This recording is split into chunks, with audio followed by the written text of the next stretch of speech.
34th week in ordinary time. Daily Bible reading for 23rd November 2020.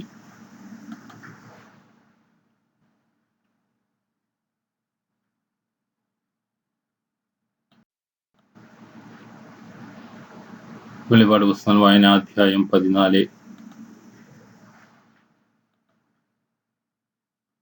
ഒരു കുഞ്ഞാട് സിയോൻ മലമേൽ നിൽക്കുന്നത് ഞാൻ കണ്ടു. അവനോട് കൂടെ 144,000 പേരും. അവരുടെ നെറ്റിയിൽ അവന്റെ നാമവും അവന്റെ പിതാവിന്റെ നാമവും എഴുതിയിട്ടുണ്ട്. വെള്ളച്ചാട്ടത്തിന്റെ രമ്പൽ പോലെയും വലിയ ഇടിനാദം പോലെയും സ്വർഗത്തുനിന്ന് ഒരു സ്വരം ഞാൻ കേട്ടു. വീണക്കാർ വീണ മീട്ടുന്നത് പോലൊരു സ്വരം. അവർ സിംഹാസനത്തിന്റെയും 4 ജീവികളുടെയും ശ്രേഷ്ഠന്മാരുടെയും മുമ്പാകെ ഒരു പുതിയ ഗാനം ആലപിച്ചു. ഭൂമിയിൽ നിന്ന് വിലയ്ക്ക് വാങ്ങപ്പെട്ട 144,000 പേരൊഴികെ ആർക്കും ആ ഗാനം പഠിക്കുവാൻ കഴിഞ്ഞില്ല.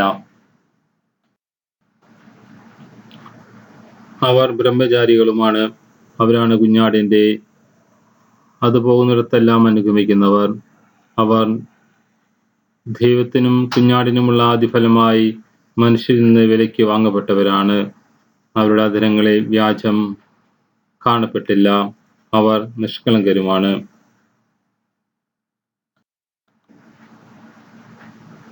സങ്കീർത്തനങ്ങൾ അധ്യായം 24. മഹത്വത്തിന്റെ രാജാവ് എഴുന്നള്ളുന്നു. ഭൂമിയും അതിലെ സമസ്ത വസ്തുക്കളും ഭൂതലവും അതിലെ നിവാസികളും കർത്താവിൻ്റെതാണ്. സമുദ്രങ്ങൾക്ക് മുകളിൽ അതിന്റെ അടിസ്ഥാനം ഉറപ്പിച്ചതും നദിക്ക് മുകളിൽ അതിനെ സ്ഥാപിച്ചതും അവിടുന്നാണ്. കർത്താവിന്റെ മലയിൽ ആര് കയറും? അവിടുത്തെ വിശുദ്ധ സ്ഥലത്ത് ആര് നിൽക്കും? കളങ്കമറ്റ കൈകളും നിർമ്മലമായ ഹൃദയവും ഉള്ളവൻ, മിഥ്യയുടെ മേൽ മനസ്സ് പതിക്കാത്തവനും കള്ളസത്യം ചെയ്യാത്തവനും തന്നെ. അവന്റെ മേൽ കർത്താവ് അനുഗ്രഹം ചൊരിയും. രക്ഷകനായ ദൈവം അവന് നീതി നടത്തി കൊടുക്കും. ഇപ്രകാരമുള്ളവരാണ് അവിടുത്തെ അന്വേഷിക്കുന്നവരുടെ തലമുറ. അവരാണ് യാക്കോബിന്റെ ദൈവത്തെ തേടുന്നത്.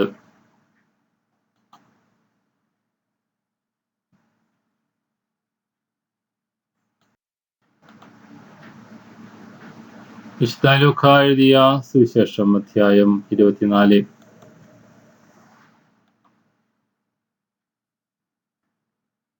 വിധവയുടെ കാണിക്ക. അവൻ കണ്ണുകൾ ഉയർത്തി നോക്കിയപ്പോൾ ധനികർ ദേവാലയ ഭണ്ഡാരത്തിൽ നേർച്ചയിടുന്നത് കണ്ടു. ദരിദ്രയായ ഒരു വിധവ 2 ചെമ്പ് തൊട്ടുകൾ ഇടുന്നതും അവൻ കണ്ടു.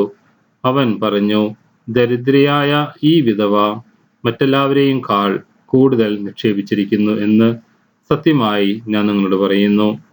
എന്തെന്നാൽ അവരെല്ലാവരും തങ്ങളുടെ സമൃദ്ധിയിൽ നിന്ന് സംഭാവന ചെയ്തു. ഇവളാകട്ടെ തൻ്റെ ദാരിദ്ര്യത്തിൽ നിന്ന് ഉപജീവനത്തിനുള്ള വക മുഴുവനും നിക്ഷേപിച്ചിരിക്കുന്നു. Daily Code. Never be ordinary. You are a unique gift to the world.